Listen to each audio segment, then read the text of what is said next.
அனைவருக்கும் வணக்கம். இன்னைக்கான ஷோல விசித்ரா ஒரு தரமான சம்பவம் பண்ணாங்க அப்படின்னு தான் சொல்லணும். ஒரு பக்கம் பார்த்தீங்கன்னா அர்ச்சனாவோட முகத்திரை கிளி கிழிச்சு அடிச்சிட்டாங்க. இன்னொரு பக்கம் தினேஷ் முகத்திரை கிழிச்சிட்டாங்க அப்படின்னு தான் சொல்லணும். ஃபர்ஸ்ட் பார்த்தா கமல் சார் கேட்குறாரு, இந்த வீட்டில் யார் நடிச்சுக்கிட்டு இருக்கா, அவங்க குணத்தை இந்த பிக் பாஸ் ஷோவுக்காக எப்படி மாற்றிக்கிட்டு இருக்காங்க, குணத்தையா மனசையா அவர் போட்டு உழப்புறாரு.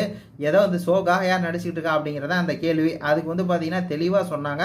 அர்ச்சனா பார்த்தீங்கன்னா ஃபர்ஸ்ட் 2 வாரம் வேற மாதிரி இருந்தா, ரொம்ப பார்த்தீங்கன்னா அழுதுகிட்டு ஒரு நடிச்சுக்கிட்டு அப்படியே பார்த்தீங்கன்னா முடியாதவ மாதிரி அப்படியே ஒரு சீனை போட்டுருந்தா.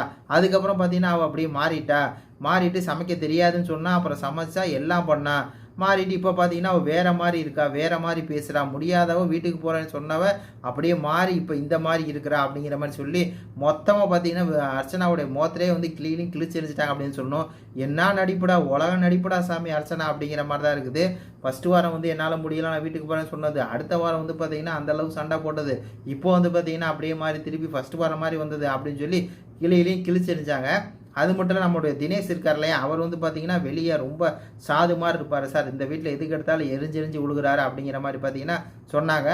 ஃபர்ஸ்ட் பார்த்தீங்கன்னா கமல் சார் இதே கேள்வியை தினேஷ்ட கேட்டதுக்கு இந்த மாதிரி விசித்ராமா சொன்னார்ல, நம்ம கூட என்ன நினச்சோம் அப்படின்னா வேற ஏதோ சொல்லிட்டாரு அப்படிங்கிற மாதிரி, தாய் பாசம் வச்சு ஏமாத்துறாங்க நடிக்கிறாங்க அப்படின்னு சொல்லி அப்படி சொல்ல கிடையாது. இங்கே அவங்க பர்சனலாக கனெக்ட் ஆகிக்கிறாங்க அப்படின்னு சொல்லி சொன்னார். ஆனால் அதுலேயும் அந்த அர்த்தம் வருது அப்படின்னு நீங்கள் சொல்கிறது எனக்கு தெரியுது. இந்த ஆளோட வேலையை அப்படி தான். அர்ச்சனா விசித்ரா டார்கெட் பண்ணோம் அப்படிங்கிறதுக்காக விசித்ரா அப்படியே பூசி மொழி சொல்கிறாராம், அவங்க தாய் பாசம் சொல்லி எல்லாத்தையும் ஏமாத்துறாங்க சார் அப்படின்னு சொல்லி. மானம் கெட்டவனா எவ்வளோ திட்டினாலும் தகும் அப்படிங்கிற மாதிரி தான் இருக்குது.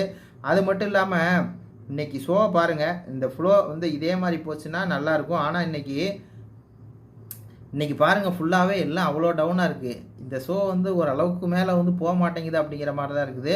ஆனால் இந்த நேரத்தில் நம்மளுக்கு எது சரியாக அதான் பண்ணணும். நம்மளுக்கு வியூஸ் வரும் அப்படிங்கிறதுக்காக அர்ச்சனாவை சப்போர்ட் பண்ணிட்டு தினேஷ் சப்போர்ட் பண்ண முடியாது. எது சரியாக அதை சொல்கிறோம், அதுக்கு மேலே சப்போர்ட் பண்ணுறவங்க சப்போர்ட் பண்ணுறது, சப்போர்ட் பண்ணுறதும் உங்கள் விருப்பம் அப்படிங்கிற மாதிரி தான் இருக்குது. இது பற்றி உங்கள் கருத்துக்களை சொல்லுங்கள். நன்றி, வணக்கம்.